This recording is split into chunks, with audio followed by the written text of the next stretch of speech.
Hey guys, tonight we're talking about MDMA, a little pill with about 15 different street names and an identity crisis that's lasted a century.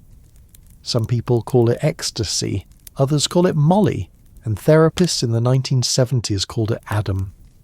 Your parents probably called it that dangerous rave drug that kills teenagers, which is interesting because statistically, you're more likely to die driving to the rave than from the drug itself. Here's what MDMA actually is. It's a synthetic drug that floods your brain with serotonin, drops your fear response, and temporarily turns you into the most emotionally open version of yourself. Think of it as pharmacological vulnerability. It makes strangers feel like family, and makes trauma feel manageable enough to actually process.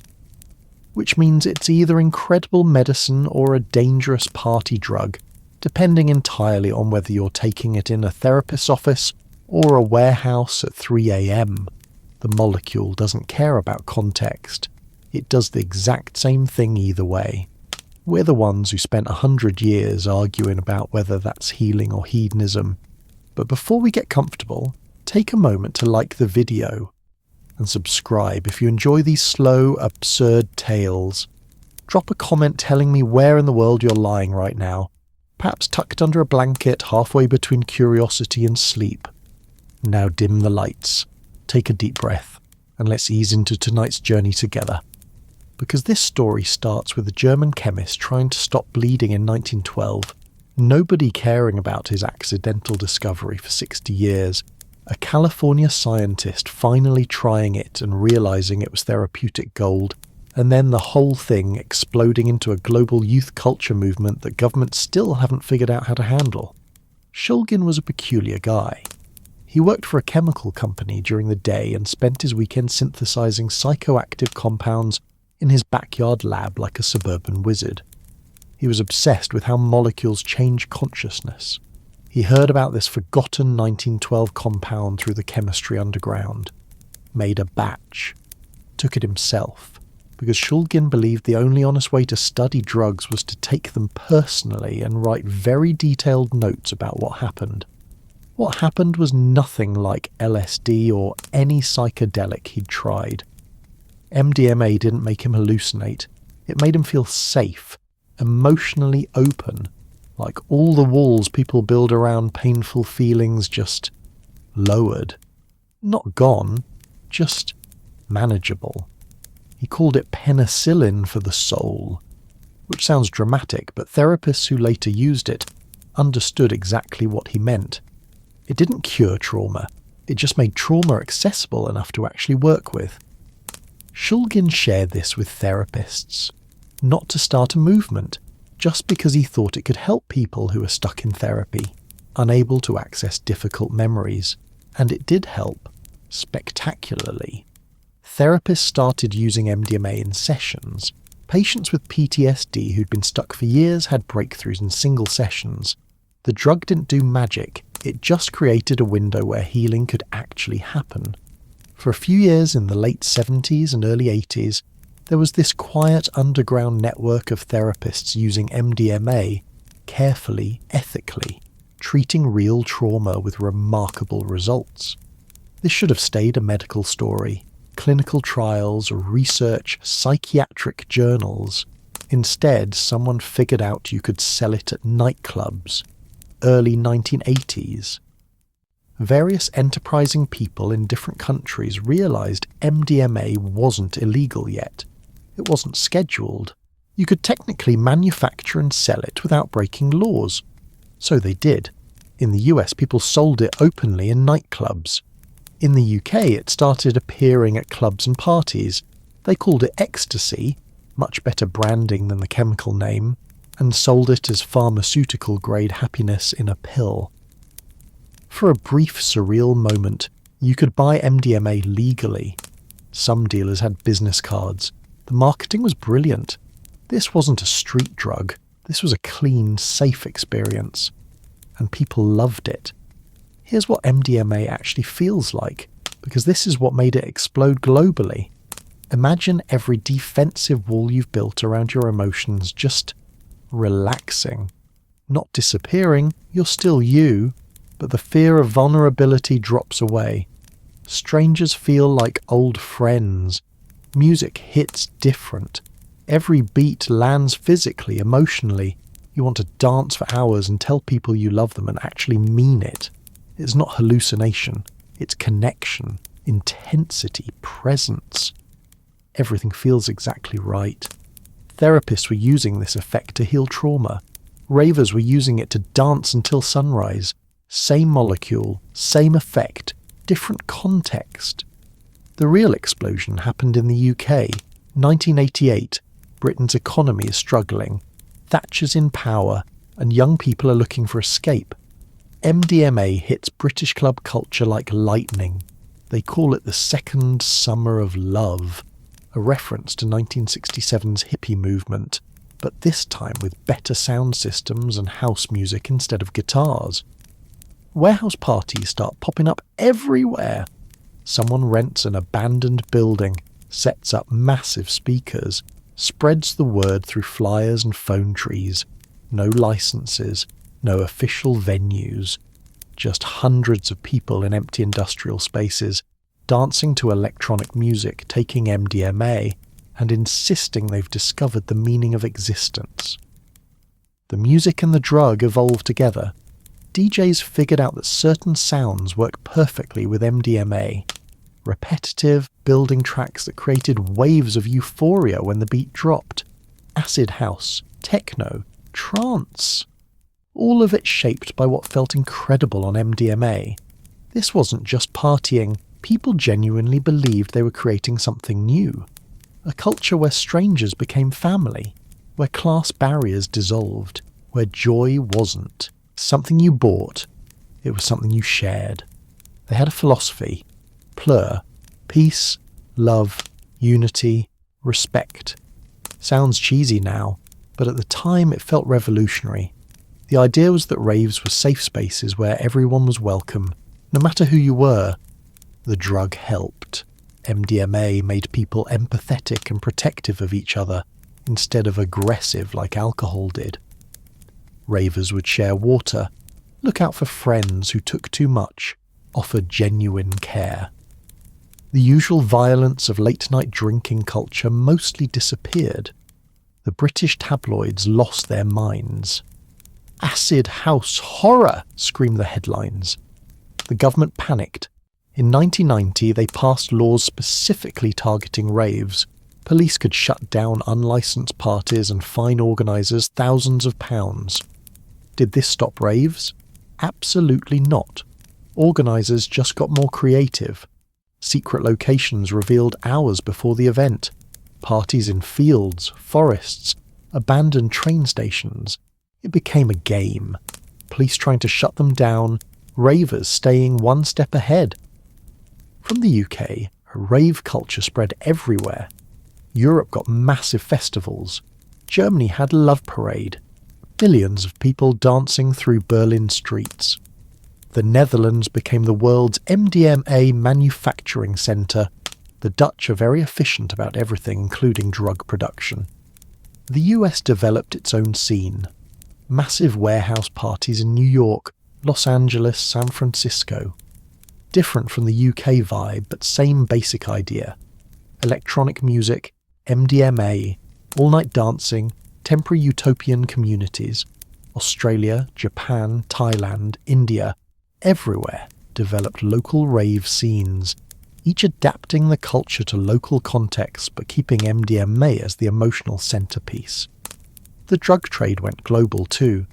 Production moved to industrial-scale operations, mostly in the Netherlands and Belgium.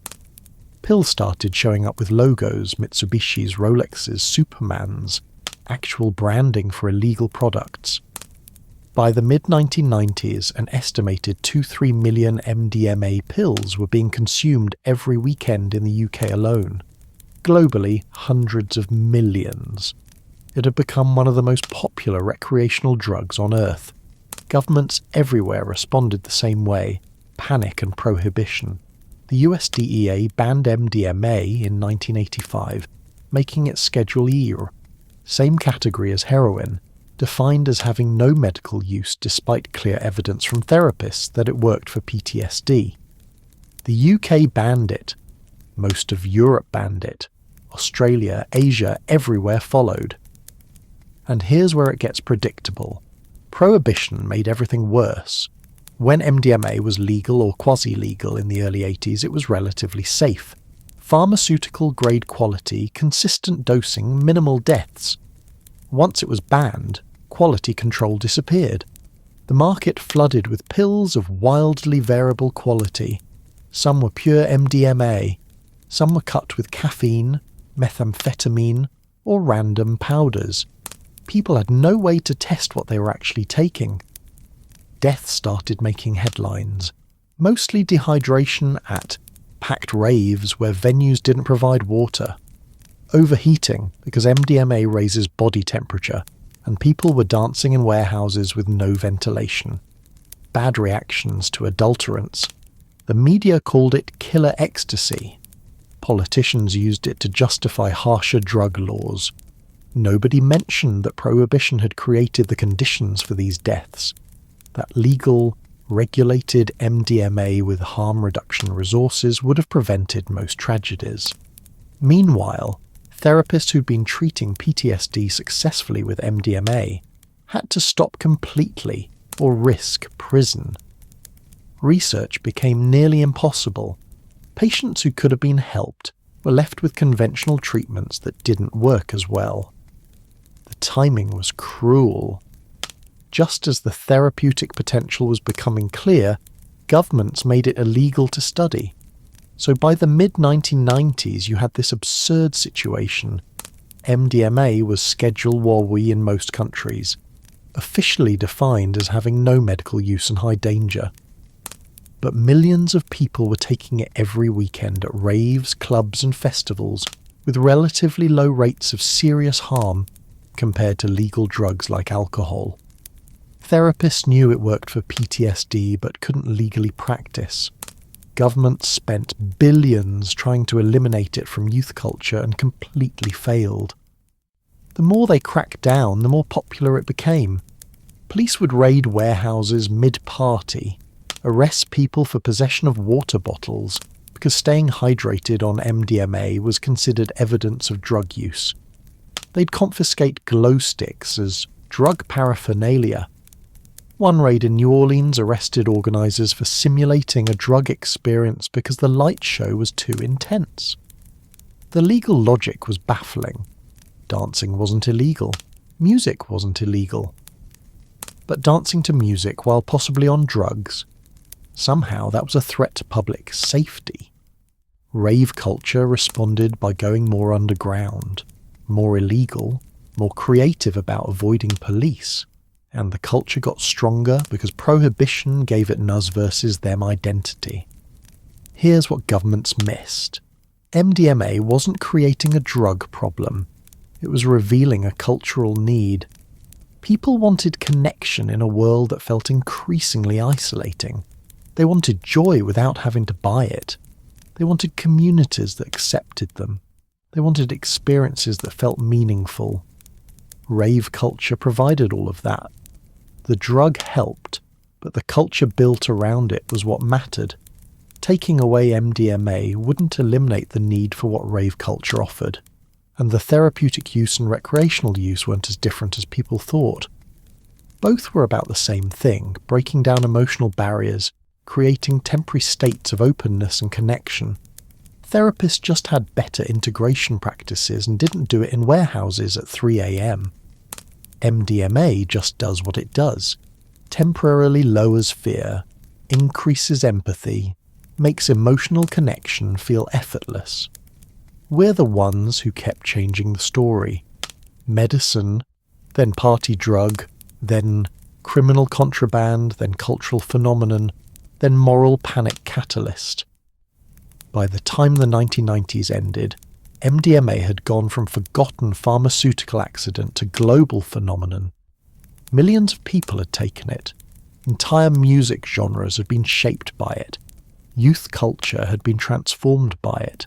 And quietly, in research labs that had spent years fighting for permission, Scientists were preparing to bring it back to where it started. Back to therapy, back to medicine, back to helping people heal. Because the therapists never forgot. They'd been documenting everything, preserving the knowledge, waiting for the political climate to shift. They'd have to wait 20 years. But the story was far from over. By the early 1990s, MDMA had escaped every attempt to contain it. Banned by governments worldwide, it was somehow more popular than ever. What started in British warehouses had become a global phenomenon, and nobody, not the DEA, not the police, not worried parents, could stop it.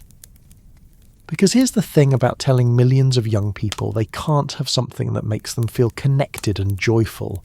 They just get more creative about having it anyway. Welcome to the golden age of rave culture, when electronic music went from underground curiosity to global movement, when governments passed laws against repetitive beats, and when a little pill created temporary utopian communities in the most unlikely places on Earth. By 1992, rave culture had gone from underground phenomenon to something too big to hide. In Berlin, the Love Parade started as a small political demonstration, technically a protest for peace and international understanding, which meant they didn't need permits for what was actually a massive street party. By the mid-90s, over 1 million people were dancing through the streets of Berlin. 1 million in a parade for techno music and MDMA. The fall of the Berlin Wall in 1989 had left the city full of abandoned buildings and empty spaces. Ravers turned them into clubs. Treasure was in an old bank vault. Berghain would later become the most famous techno club in the world, housed in a former power plant. The city became the global capital of techno, and MDMA was everywhere.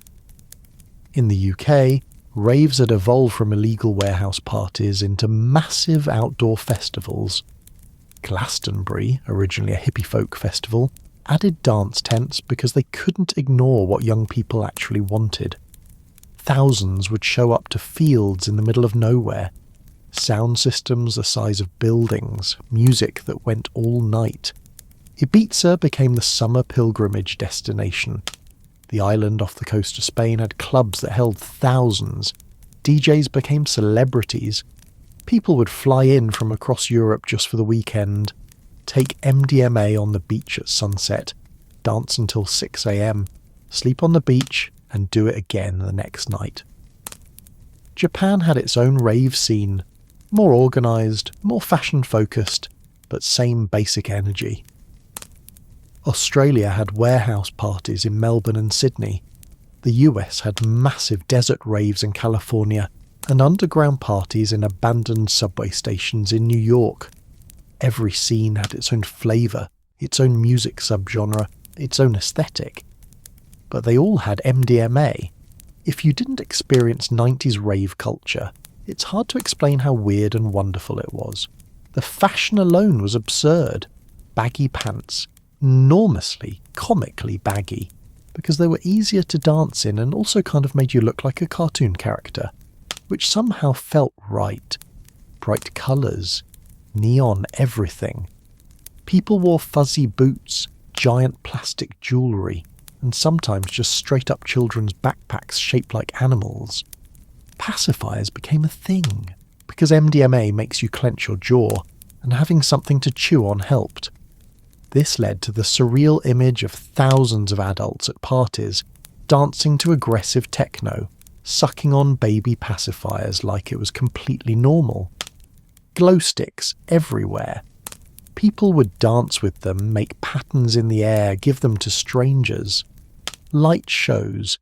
People who got really good at manipulating lights and lasers to create visuals that looked incredible when you were on MDMA.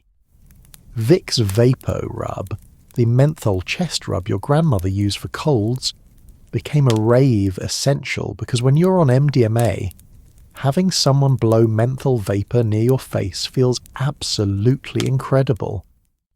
There were people at raves whose entire job was giving strangers Vicks hits. This is real. This happened. The music was relentless. Not just loud, physically overwhelming. Bass you could feel in your chest. Repetitive beats that built and built until the drop, when the entire crowd would erupt. 4 on the floor kicks at 130-140 BPM, designed specifically to keep people dancing for hours. DJs were treated like shamans. They controlled the energy of thousands of people through music selection and mixing. A good DJ could take a crowd on a journey, building tension, releasing it, creating waves of emotion through nothing but sound and the people. That's what made it different. At a normal nightclub, people are there to be seen, to look cool, to compete socially. At raves, none of that mattered. You could show up alone and leave with 20 new friends. Strangers would check on you, share water, make sure you were okay. The drug helped. MDMA makes you genuinely care about other people's well-being, but the culture reinforced it. Plur wasn't just a slogan. Peace, love, unity, respect.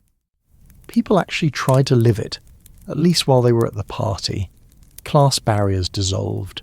Race barriers dissolved. The successful lawyer and the unemployed art student were just 2 people dancing next to each other, equally welcome. Sounds utopian because in those temporary spaces it kind of was. The early 90s saw electronic music fracture into dozens of subgenres, each with devoted followings. House music, the foundation, came from Chicago and Detroit but exploded globally. 4 on the floor beats, soulful vocals, grooves designed for dancing. It felt joyful, accessible, warm. Techno went harder. Faster tempos, more aggressive sounds, industrial influences. Detroit techno was sophisticated and futuristic. European techno was darker, more minimal. It was music for abandoned warehouses and 6 a.m. sunrises. Trance emerged as the epic, emotional cousin. Long build-ups, euphoric breakdowns, melodies that hit you right in the feelings. It was MDMA in music form, designed to create waves of emotion. Goa trance in India took it further, adding psychedelic layers and complex rhythms. Drum and bass, also called jungle, took the tempo up to 180 BPM. Breakbeats chopped up and reassembled, heavy bass lines, sometimes with reggae influences. It was too fast to dance normally to, so people developed a kind of rhythmic shuffle that looked bizarre but felt right. Happy hardcore went even faster and added rave whistles, high-pitched vocals, and relentlessly cheerful energy. Critics hated it. Ravers loved it. It was like electronic music made by people who'd taken too much MDMA and decided everything should be happy forever. Each genre had its own culture, its own dress code, its own drugs of choice. But they all existed in the same ecosystem, often at the same festivals. While this was happening, governments worldwide were having full-blown moral panics. The UK's response was particularly spectacular. In 1994, they passed the Criminal Justice and Public Order Act, which included a section specifically targeting raves. The law gave police power to shut down gatherings of people listening to music wholly or predominantly characterized by the emission of a succession of repetitive beats.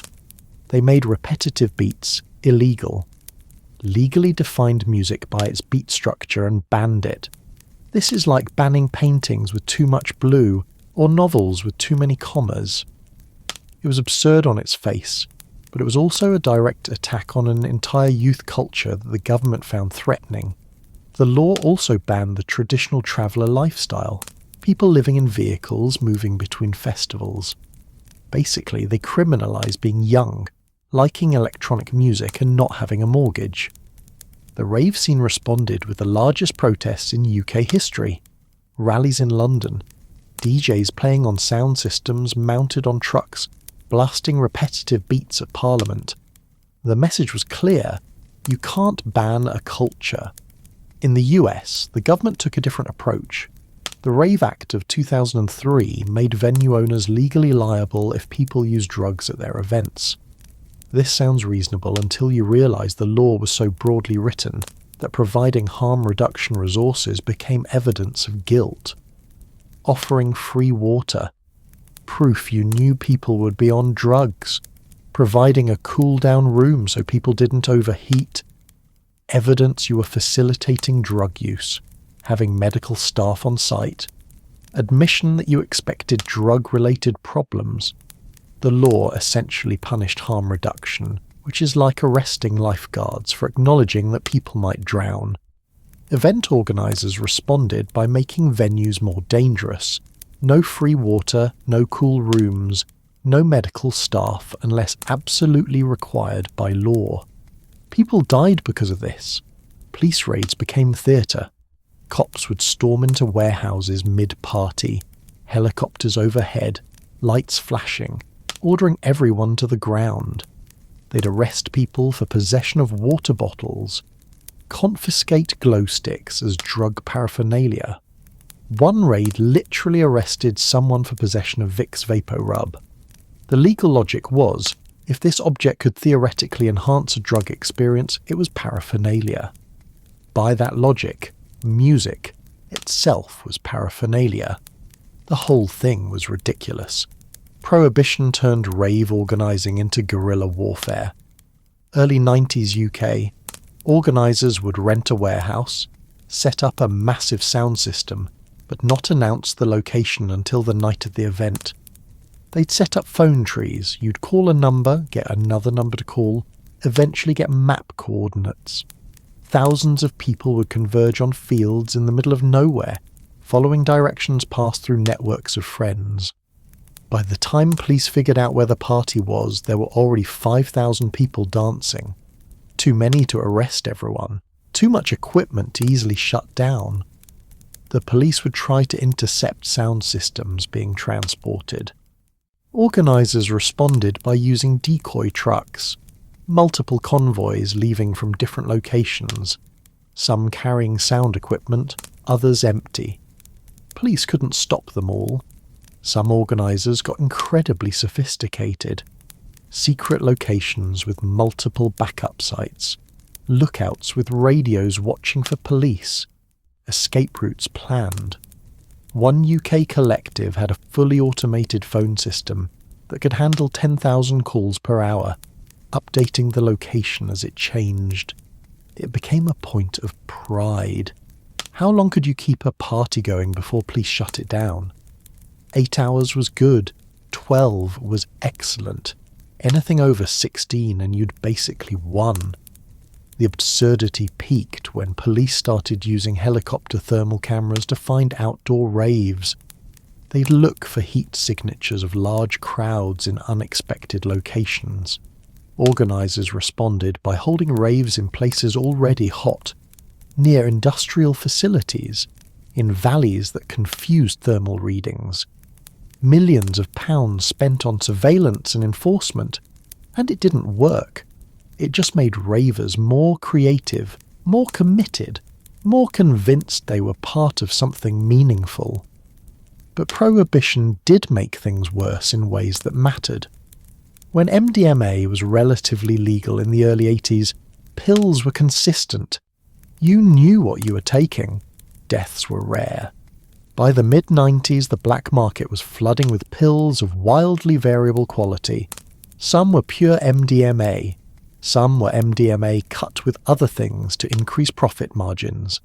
Some contained no MDMA at all, just cheaper drugs pressed into pills with the right logo. Methamphetamine, caffeine, PMA, a particularly dangerous MDMA analogue that metabolizes slowly and causes fatal overheating. Testing became essential but complicated. Some ravers started carrying reagent kits, chemicals that would change colour to indicate what was in a pill. This helped, but it wasn't perfect. You could test for MDMA's presence, but not purity or dose. Harm reduction organisations tried to fill the gap. DanceSafe in the US, The Loop in the UK, non-profit groups that would set up testing stations at events, providing free pill testing and health information. They weren't encouraging drug use. They were acknowledging the reality that people were going to take drugs regardless of the law and providing information that saved lives. Governments hated this. Harm reduction implied acceptance, and acceptance implied defeat in the drug war. Several countries tried to ban testing services, arguing they facilitated illegal drug use. This is like banning seatbelts because they acknowledge car accidents happen. The deaths that made headlines were almost always preventable. Dehydration because venues didn't provide free water. Overheating because people were packed into spaces with no ventilation and were afraid to seek medical help. Bad reactions to adulterants that testing could have caught. The media presented each death as evidence that MDMA itself was deadly. They rarely mentioned that prohibition had created the conditions that made these deaths possible. Despite all of this, the bans, the raids, the bad pills, the moral panic, rave culture survived because it was meeting needs that mainstream culture wasn't. People wanted community. They wanted experiences that felt meaningful. They wanted spaces where they could be themselves without judgment. They wanted to feel connected to something bigger than their individual lives. Rave culture provided all of that. The MDMA helped create the conditions, lowering social barriers, making connection feel effortless. But the community built something real around those experiences. People who met at raves stayed friends for years. Couples met and married. Creative collaborations emerged. Some of the world's biggest music festivals today, Tomorrowland, Electric Daisy Carnival, Burning Man, all have roots in 90s rave culture, and the culture was different from other drug cultures. Cocaine culture is competitive and paranoid. Alcohol culture is often aggressive and sloppy. Heroin culture is isolated and nodding. MDMA culture was empathetic and communal. People looked out for each other. If someone was having a bad time, strangers would sit with them, offer water, make sure they got home safely. The drug made people care, and the culture reinforced caring as a value. This drove authorities insane, because it didn't fit their model of what drug culture should look like. There wasn't much violence at raves. People weren't robbing each other to fund habits. The biggest crime was trespassing and noise ordinances, but it was organised, collective, and existed outside mainstream control. That made it threatening in ways that individual drug use wasn't. While all this was happening, the global parties, the police raids, the bad pills, the media panic, two groups were quietly preserving knowledge. First, the ravers themselves, the ones who learned through experience how to use MDMA safely, how much to take, how to stay hydrated without overhydrating, how to recognize when someone needed help. This knowledge spread through word of mouth, through online forums starting to emerge, through harm reduction zines photocopied and distributed at parties. They became the real experts on MDMA, safety, not through academic study, but through lived experience and mutual care. Second, the therapists, the ones who'd used MDMA successfully in the 80s before it was banned. They couldn't practice anymore without risking prison, but they didn't forget. They documented everything they'd learned, case studies from patients they'd treated, dosing protocols, therapeutic techniques, safety procedures. All of it went into private files stored carefully, waiting for a time when research might be possible again. Some continued practicing in secret, taking enormous risks. If caught, they'd lose their licenses, face criminal charges, potentially go to prison. But they believed in it enough to continue. Others focused on keeping the knowledge alive through other means, publishing careful academic papers about psychedelic therapy in general, training students in techniques that could be adapted if MDMA ever became legal again, building networks of clinicians who understood this work. They were playing a long game, waiting for culture to shift, for the drug war's failures to become undeniable, for political will to fund research on substances that actually helped people. By the late 1990s, the situation had become perfectly absurd. Millions of people around the world were taking MDMA every weekend, mostly safely, creating communities and cultures, and meaningful experiences.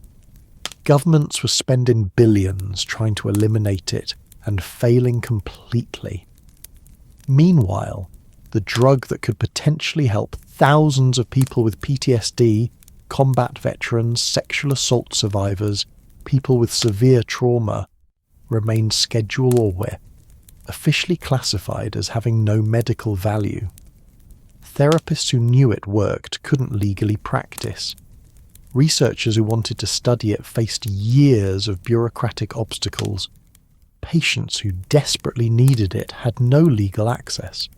The recreational users and the potential medical patients were having fundamentally similar experiences, temporary emotional openness that created space for healing or connection.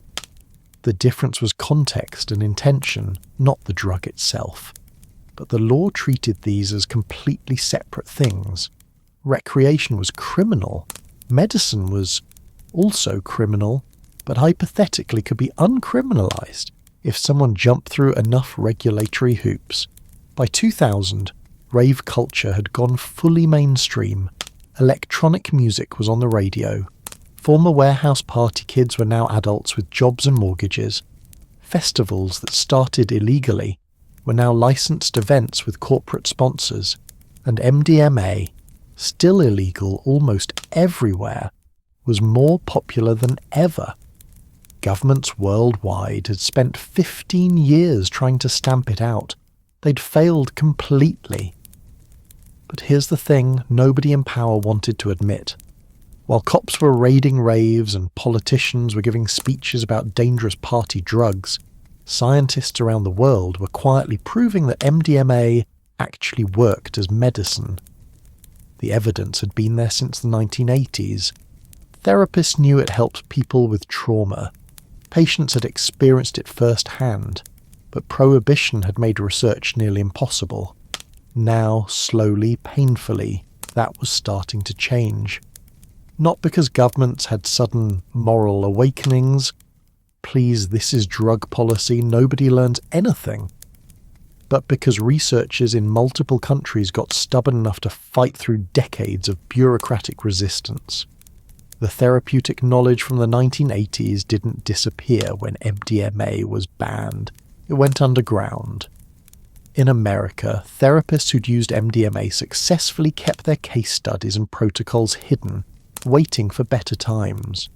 In Europe, researchers who'd studied psychedelics before the crackdowns maintained networks of knowledge. In Israel, scientists explored MDMA's effects on trauma in military populations.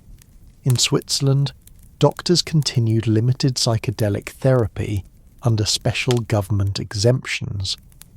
It was a scattered, hidden, international community of professionals who knew something worked but couldn't legally practice or publish. Some continued anyway, taking enormous risks.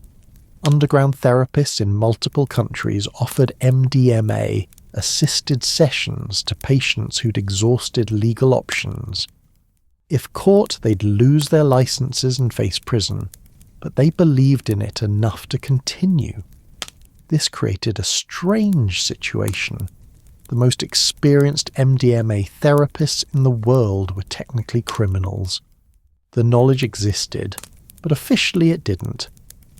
Getting permission to study schedule. Eye drugs is a nightmare everywhere, but the specific nightmares vary by country. In America, you need approvals from the DEA, FDA, an institutional review board, and good luck finding a university willing to host research on illegal party drugs. In Europe, each country has its own regulatory maze. In Israel, military connections helped researchers access populations with severe PTSD. In Switzerland, a long tradition of psychedelic research meant slightly more sympathetic regulators. Throughout the 1990s and early 2000s, researchers in multiple countries started pushing through these bureaucratic walls simultaneously. The American effort was led by MAPS, a non-profit founded specifically to prove MDMA had medical value. They spent years filing paperwork, getting rejected, filing again. Their founder, Rick Doblin, had the kind of relentless optimism usually reserved for people who think they can teach cats to do tricks. Against all odds, it worked. In Israel, researchers at Ben Gurion University got approval to study MDMA for PTSD in populations with severe trauma. Israel has unfortunately no shortage of people exposed to violence and war. In Switzerland, a handful of psychiatrists received special permission to use MDMA and LSD with terminal patients, people facing death who needed help processing existential terror. In Spain, researchers studied MDMA for treatment-resistant PTSD. In Canada, trials began for various trauma-related conditions. It wasn't coordinated exactly. Each country had its own approval process, its own researchers, its own timeline. But the global scientific community was converging on the same question. Does this actually work? The first major controlled trial started in the early 2000s. Small sample size, rigorous methodology, careful documentation. Patients with severe PTSD who tried everything else. Therapy, medications, years of treatment with minimal improvement. They received MDMA-assisted psychotherapy, not just the drug combined with intensive therapeutic support. Preparation sessions before, integration sessions after. Trained therapists present throughout the experience. The results were remarkable. Over 80% of participants showed major improvement. More than half no longer qualified for a PTSD diagnosis at all. People who'd been stuck in trauma for decades, combat veterans, assault survivors, people who'd basically given up hope, were getting better, and not temporarily. Follow-up studies found the improvements lasted years. Similar trials in other countries showed similar results. Israel, Canada, Switzerland. The numbers varied slightly, but the pattern was consistent. MDMA-assisted therapy worked better than conventional treatments by a huge margin. This wasn't one study that might be a fluke. This was multiple studies across multiple countries with different patient populations, all showing the same thing. The therapy itself was nothing like taking MDMA at a rave. Patients didn't dance for hours or hug strangers. They lay on a couch in a comfortable room with two therapists present. They took the MDMA and then spent 6 to 8 hours doing intensive psychological work. The drug lowered the fear response enough that patients could actually look at their trauma without their nervous system shutting down in panic. That's the key thing. PTSD isn't just bad memories, it's memories locked behind a wall of terror that makes them impossible to process. MDMA temporarily dismantled that wall. Patients would talk about things they'd never been able to discuss, feel emotions they'd been avoiding for years, process experiences that conventional therapy couldn't touch because the fear was too overwhelming. It was intense. People cried, screamed, shook with emotion, but with. Unlike exposure therapy, where patients often feel re-traumatized by confronting painful memories, MDMA sessions felt healing even when they were difficult. The drug didn't cure anything by itself.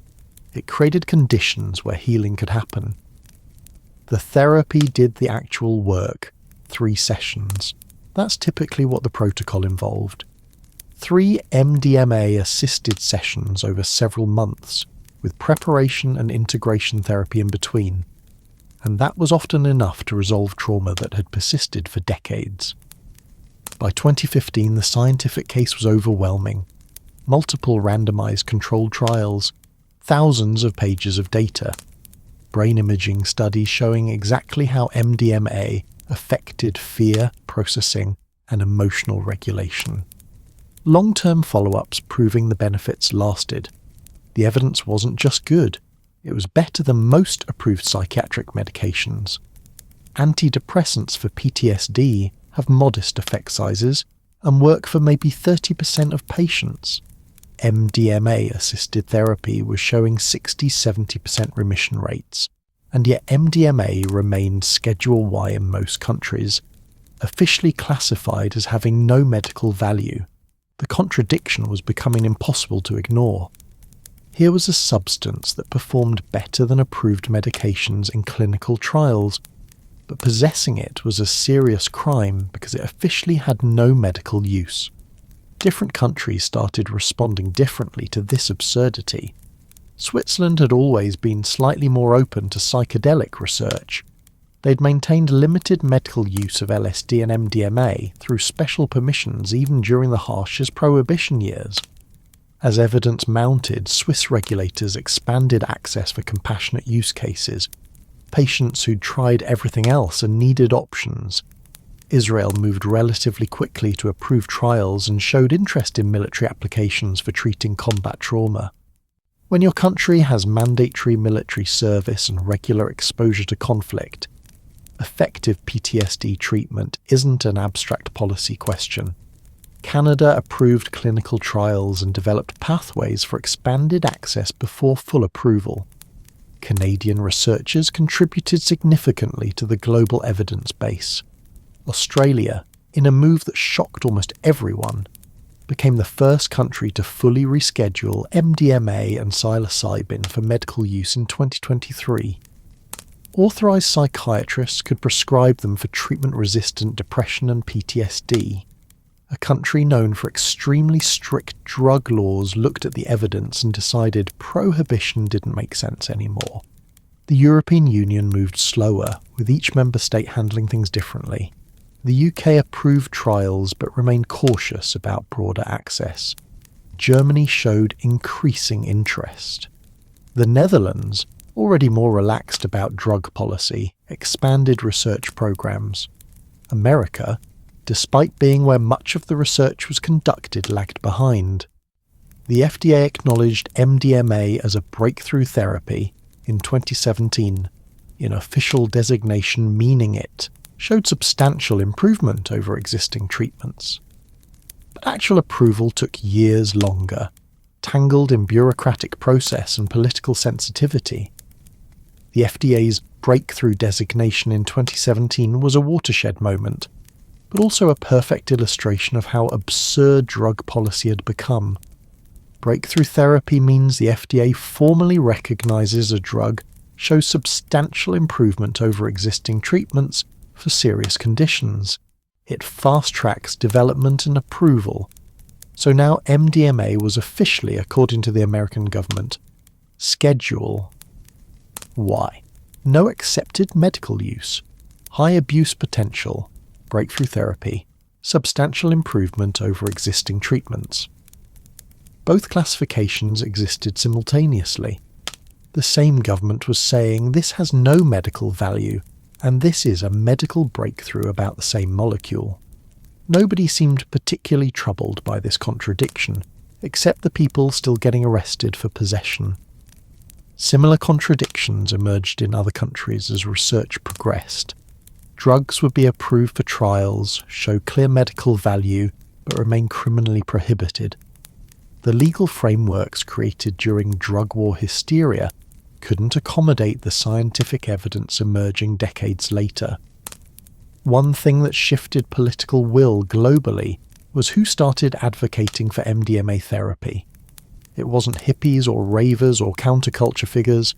It was combat veterans, soldiers who'd served in Iraq, Afghanistan, the Balkans, various conflicts worldwide. They came home with PTSD that conventional treatments couldn't fix. Many had tried therapy for years with minimal improvement. Suicide rates among veterans were devastating in multiple countries. When these veterans participated in MDMA trials and got better, dramatically better, they started talking about it publicly. A decorated soldier testifying that MDMA therapy saved his life after everything else failed is a different political proposition then a rave kid saying ecstasy is fun and should be legal. Veterans groups in multiple countries began advocating for access. Military families, trauma survivors with institutional credibility, people politicians couldn't easily dismiss. The framing shifted from should party drugs be legal to should we deny effective medicine to people who serve their country? That question was harder for prohibition supporters to answer. Here's the frustrating part. While all this research was happening, while evidence was mounting, while governments slowly started acknowledging MDMA had medical value, actual patients mostly couldn't get it. Clinical trials have limited enrollment. Compassionate access programs have strict requirements. Underground therapy is illegal and risky. Legal approval processes take years even after research is complete. People with severe PTSD, the exact population the trials showed could be helped, faced a situation where the treatment existed, was proven to work, and was essentially unavailable. Some travelled to countries with more access. Medical tourism for psychedelic therapy became a thing. People flying to Switzerland to approved treatment centres where they could legally receive what was banned at home. Others turned to the underground, found therapists willing to break the law, sourced MDMA from the same black market that supplied ravers, tried to recreate therapeutic conditions without professional support. This was risky. Street MDMA might not be pure. Self-guided trauma processing can go badly wrong. But when legal options don't exist and you're suffering, people take risks. The whole situation was absurd. Effective treatment proven in rigorous trials. Patients desperate for access. And a legal framework that made actually helping people extraordinarily difficult. Beyond MDMA helps PTSD, the research revealed something important about how healing works. Traditional psychiatry assumes drugs treat conditions directly. You have depression, you take an antidepressant, the drug fixes brain chemistry. The treatment is the medication. MDMA-assisted therapy worked differently. The drug didn't treat PTSD directly. It created conditions where therapy could work better. The healing came from processing trauma with skilled therapeutic support. MDMA just made that processing possible by temporarily reducing fear responses that normally block it. This meant the therapy part was essential. Taking MDMA alone, without therapeutic support, wouldn't produce the same results. The drug was a catalyst, not a cure. This had implications beyond PTSD. Researchers started exploring whether MDMA could similarly catalyze therapy for other conditions where emotional barriers prevent healing. Social anxiety, addiction, couples therapy, end-of-life distress. Early results suggested the same pattern. The drug created openings that skilled therapy could use. By the late 2010s, something else was happening. Money discovered psychedelics. For decades, researching drugs like MDMA was career suicide for scientists and financial suicide for companies. No funding, massive legal obstacles, association with counterculture that scared investors. Then the evidence became undeniable, and the regulatory path became clearer. Suddenly, venture capitalists got very interested. Pharmaceutical companies that wouldn't touch psychedelic research in 2010 were launching dedicated divisions by 2020. Biotech startups raised hundreds of millions specifically for psychedelic drug development. Investors who'd built careers on conventional pharma saw a new market. This brought benefits, more funding, faster research, professional drug development expertise. It also brought concerns. Would corporate interest prioritize profit over access? Would companies try to patent therapeutic techniques that communities had developed over decades? Would MDMA therapy become another expensive treatment available only to people with money? The non-profit researchers who'd spent decades proving MDMA worked had explicitly anti-profit values. They wanted this treatment to be accessible, affordable, a public health tool. Companies entering the space didn't necessarily share those values. Their obligation was to shareholders, not patients. The tension was building. By 2020, after decades of prohibition and years of research grinding through regulatory processes, the situation globally looked like this. The evidence was overwhelming. Multiple countries had conducted trials. MDMA-assisted therapy worked better for PTSD than existing treatments. Some countries were moving toward approval. Australia would become the first to fully reschedule. Others were creating pathways for access. The FDA had designated MDMA a breakthrough therapy, but actual approval was still pending. Other regulators were similarly stuck between acknowledging evidence and changing laws. Millions of people who could potentially be helped still had no legal access.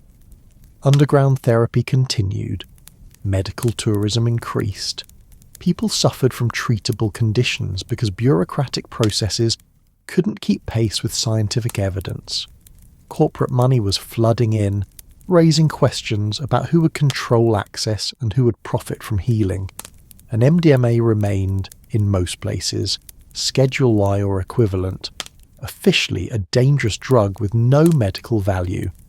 Despite decades of evidence to the contrary, the contradiction between science and policy had become unsustainable. Something would have to give.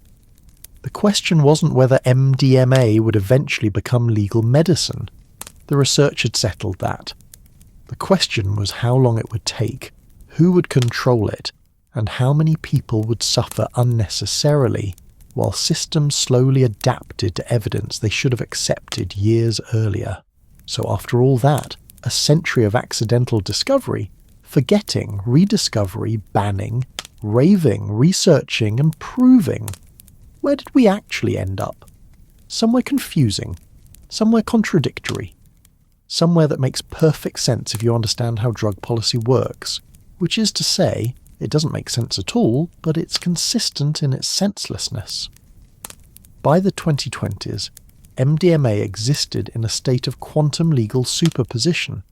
It was simultaneously a breakthrough therapy and a dangerous drug. Medicine in one country, felony in another. Approved by health regulators, condemned by drug enforcement agencies, sometimes both positions held by the same government. The science had been settled for years. The policy was still catching up.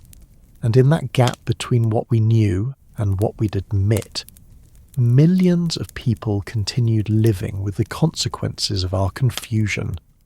2023 was the year things started actually changing. Australia did something nobody expected.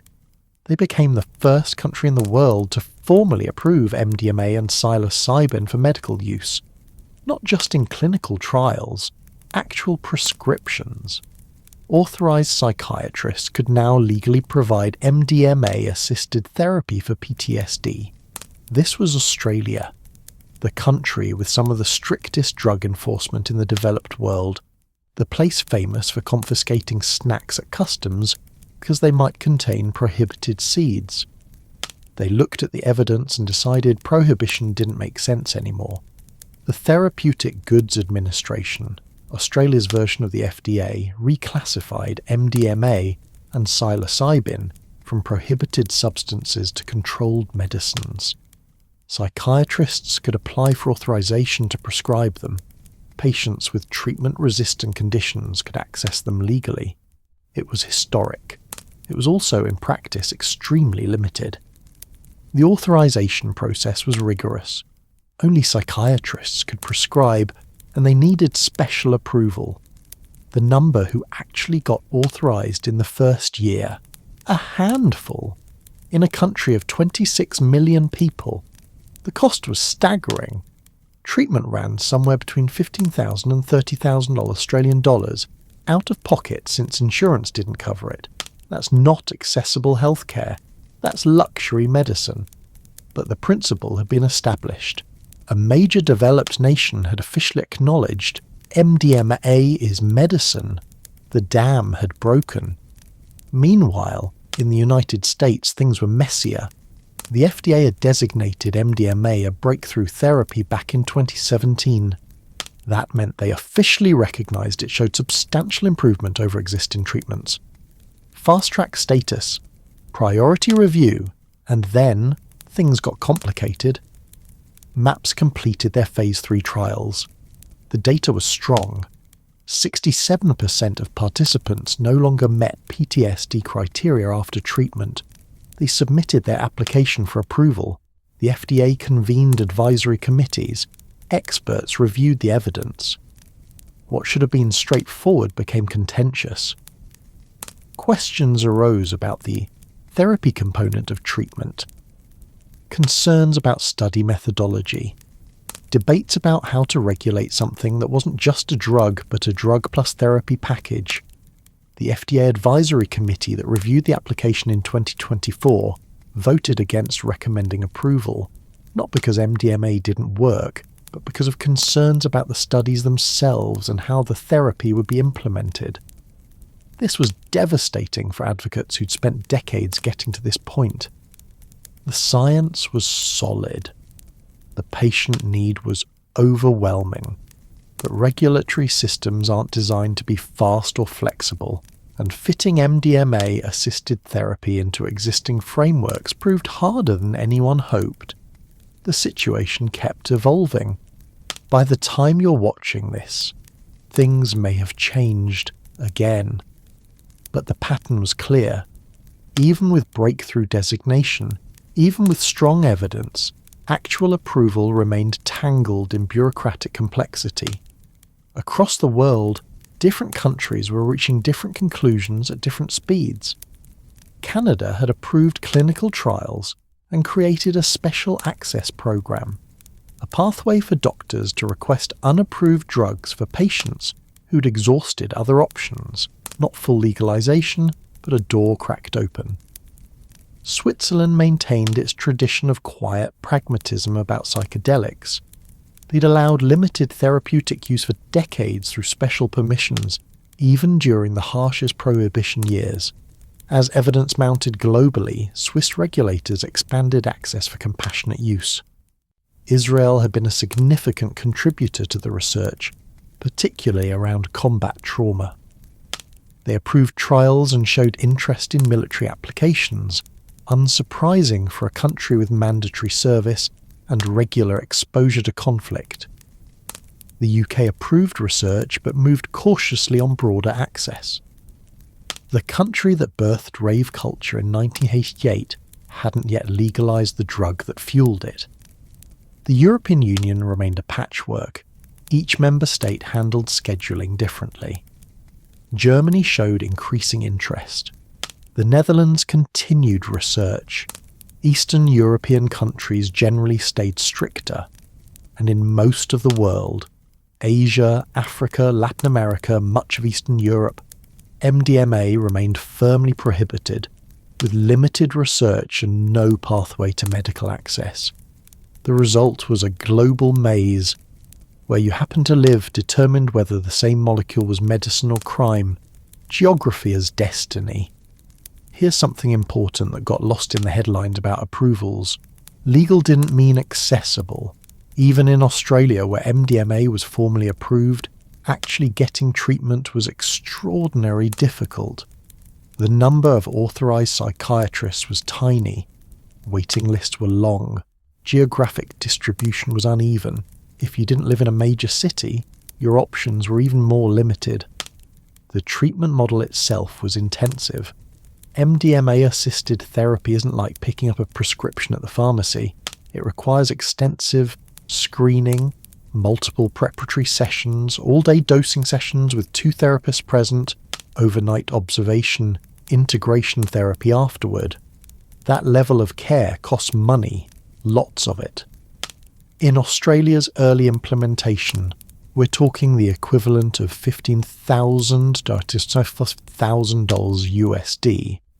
Out of pocket, insurance didn't cover experimental treatments, so in practice, approved meant if you're wealthy, live in the right city, can find one of the few authorized providers who has availability and can pay the equivalent of a used car, you might be able to get treatment. For everyone else, approval was theoretical. The door was officially open, but the practical barriers remained enormous. The economics of MDMA therapy created a fundamental tension that approval alone couldn't solve. The treatment model requires intensive professional involvement. 2 therapists for 6 to 8 hour sessions, specialized training, proper facilities, extensive preparation and follow-up, medical oversight. All of that costs money. The drug itself is cheap. MDMA can be synthesized for minimal cost. But the therapeutic infrastructure around it is expensive. Early legal treatments priced in the $15,000, $30,000 range per full treatment course. Even underground therapy, operating without regulatory overhead, without liability insurance, without official facilities, typically costs $2,000, $5,000. Compare that to the street price of MDMA, maybe $20 to $30 per dose, same molecule, wildly different price points depending on context. This created a de facto 2-tier system. People with money could access safe, legal, professionally supported treatment. Everyone else faced a choice: underground options with real risks, DIY approaches with even more risk, or continuing to suffer from treatable conditions. The veteran on disability who desperately needed treatment couldn't afford the legal version. The assault survivor working paycheck to paycheck couldn't take weeks off for intensive therapy. The first responder whose insurance wouldn't cover experimental treatments was stuck. Some advocates argued this was just how medical innovation works. New treatments start expensive and become accessible over time as scale increases and insurance coverage expands. Maybe. But that's cold comfort to people suffering right now from conditions with effective treatments they can't access. Throughout the decades of prohibition, through the clinical trials, through the regulatory reviews, through the slow march toward approval, MDMA therapy never actually stopped happening. It just went underground. The therapeutic knowledge developed in the early 1980s didn't disappear when MDMA was banned. Therapists who'd seen the results and believed in the work faced a choice: stop doing something that helped people, or continue illegally. Some continued. Underground MDMA therapy became its own parallel tradition. Practitioners trained through unofficial channels, apprenticeships with experienced therapists, workshops in permissive jurisdictions, study of research literature, knowledge passed hand to hand outside any official system. The quality varied enormously. Some underground therapists had decades of experience and provided genuinely excellent care. Others had minimal training and good intentions that didn't substitute for expertise. Without regulation, there was no way to distinguish. People seeking underground therapy navigated by word of mouth. Recommendations passed through private channels. Trust built through community reputation rather than official credentials. It wasn't ideal, but for people with severe trauma and no legal options, it was often the only choice. When legal approval finally started coming, it created an awkward situation. Underground therapists who had been doing this work for years, often more experienced than newly certified legal practitioners, were still technically criminals. The knowledge they'd preserved and developed existed outside the official system being built. Some transitioned to legal practice when possible. Others continued underground, either because they couldn't meet certification requirements or because they served communities that couldn't access legal options. Beyond underground therapy, another phenomenon emerged. People trying to do MDMA therapy themselves. Online communities formed where people shared protocols for self-guided treatment. Sourcing information, how to find MDMA, how to test it for purity, dosing guidelines based on research literature, set and setting recommendations, integration practices. Some people attempted MDMA therapy completely alone. Others worked with trusted friends serving as informal guides. Couples used it for relationship work outside any professional context. This worried medical professionals for good reason. Street MDMA might not be pure. The drug market doesn't have quality control. What's sold as MDMA could be cut with other substances, or not be MDMA at all. Self-guided trauma processing can go badly wrong. Accessing painful memories without professional support risks destabilization. You might unlock emotional material you're not equipped to handle alone. The therapeutic protocols exist for reasons. Preparation builds readiness. Skilled guidance helps navigate difficult experiences. Integration support helps translate insights into lasting change. But when the choice is between risky self-treatment and no treatment at all, people make the choice they can live with. The existence of DIY MDMA therapy was itself an indictment of the system. People weren't doing this because they preferred it to professional care. They were doing it because professional care wasn't available to them. As MDMA moved toward mainstream acceptance, a new player entered the field: money. For decades, the only people working on MDMA therapy were true believers. MAPS operated on donations, spending 35 years and $150 million to prove the obvious.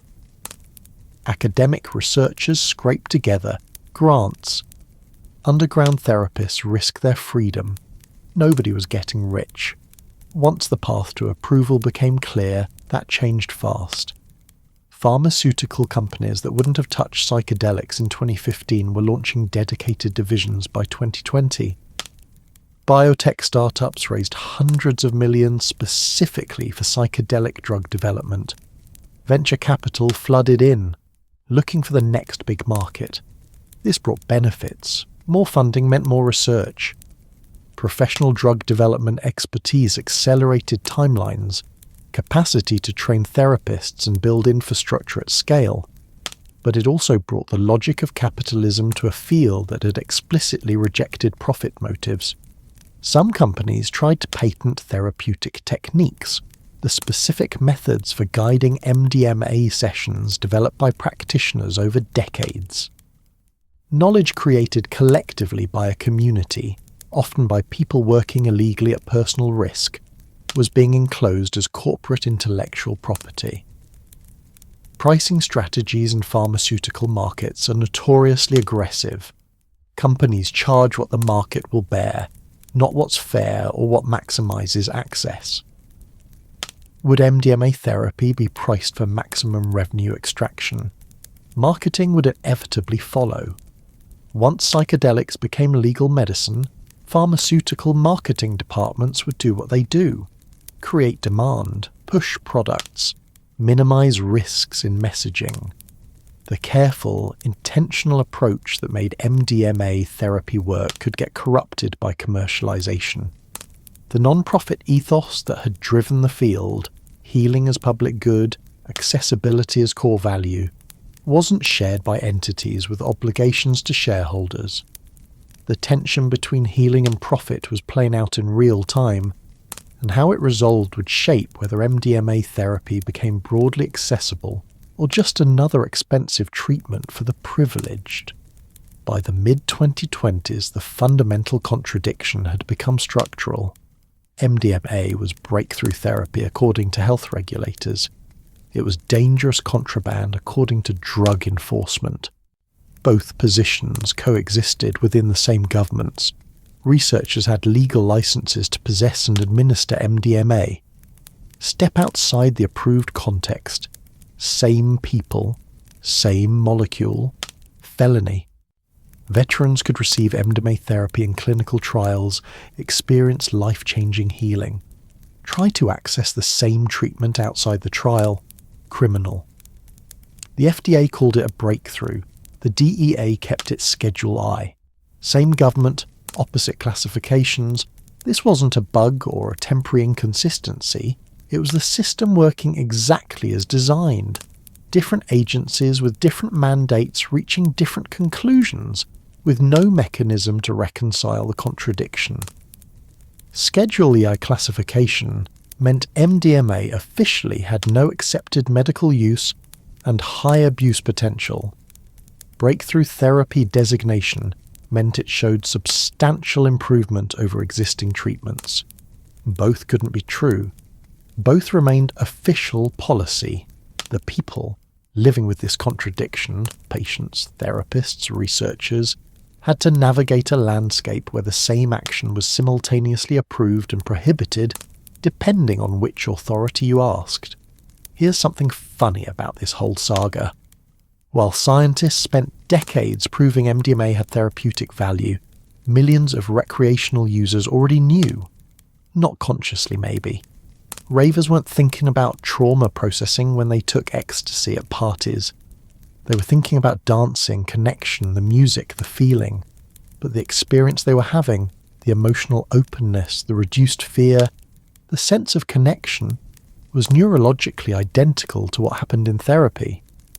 Every festival had stories of unexpected emotional breakthroughs. Someone processing grief about a parent. Someone having a conversation that changed a friendship. Someone accessing feelings they'd been avoiding for years. The therapeutic potential didn't disappear just because you were at a party instead of a clinic. Rave culture had inadvertently become a massive, uncontrolled, global experiment in MDMA's effects. Millions of participants, decades of data, no institutional review board, but plenty of lived experience.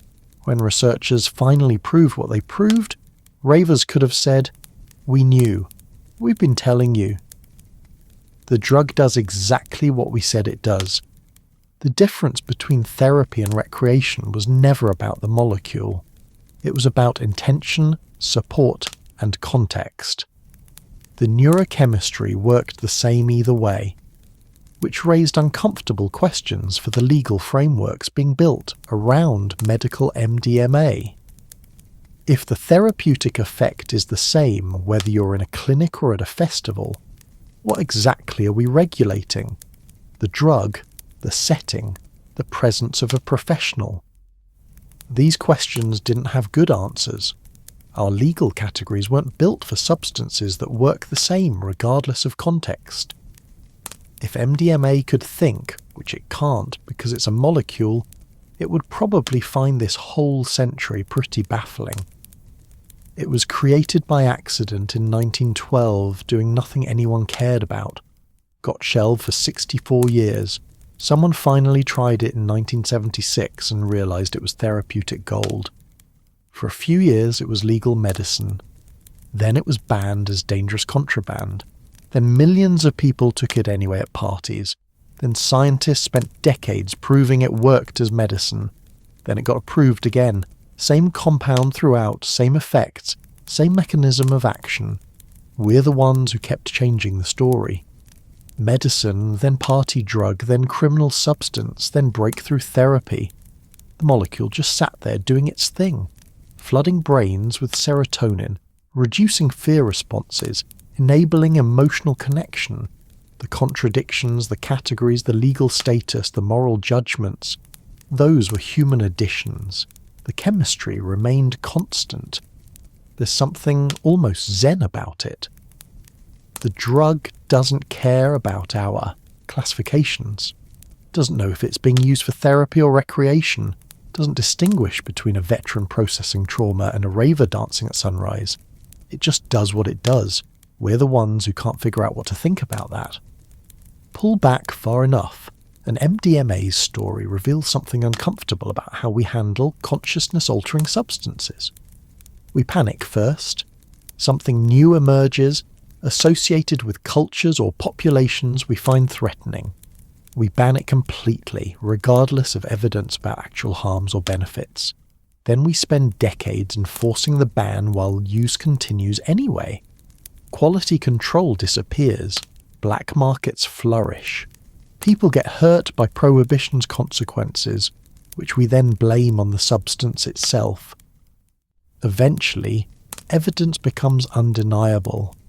We slowly, painfully walk back prohibition, usually without admitting we were wrong. The liberalisation happens through medical frameworks, because that's politically safer than acknowledging adults might reasonably choose to alter their consciousness. The cycle takes decades and costs enormous amounts of human suffering, not from the drugs themselves, but from our policy responses. We did this with alcohol in the 1920s. Prohibition created organised crime and bathtub gin that blinded people. Then we reversed course, and now alcohol is sold in grocery stores despite killing tens of thousands annually. We're still doing it with cannabis. Decades of enforcement, millions of arrests, and now it's legal in various forms in many jurisdictions. Same plant, different story. We did it with psychedelics in the 1960s and 70s, banning an entire class of potentially therapeutic substances because of cultural associations. MDMA fits the pattern perfectly. Therapeutic discovery, recreational spread, moral panic, prohibition, failed enforcement, scientific redemption, slow policy reversal. And we'll probably do it again with whatever comes next. The pattern repeats because we haven't learned the underlying lesson. Prohibition is a terrible tool for managing substances people want to use. This isn't really an ending. The story is still being written. More countries will approve MDMA for medical use. The evidence is too strong, the advocacy too sustained. The question isn't whether, but when and how. Treatment will become more accessible over time. More therapists, more facilities, possibly insurance coverage, maybe cheaper models. Progress will be slower than it should be, but it will happen. Recreational use will continue regardless of legal status. It always has. The culture built around MDMA, the music, the community, the experience of connection, isn't going away. The contradiction between medicine and contraband will persist for years, probably decades. Resolving it would require admitting the prohibition was wrong, and institutions don't do that easily. People will continue falling through the cracks, too sick for conventional treatment, too poor for legal MDMA therapy, left to navigate underground options or suffer without help. And the molecule will keep doing what it does. Same compound Kurlish made by accident in 1912. Same effects Shulgin discovered in 1976. Same therapy the trials proved works. The science figured it out. Now we're waiting for the policy and the people who make it to catch up. A century of confusion about a chemical that just wants to reduce fear and help people connect. We made it so complicated. The drug never was.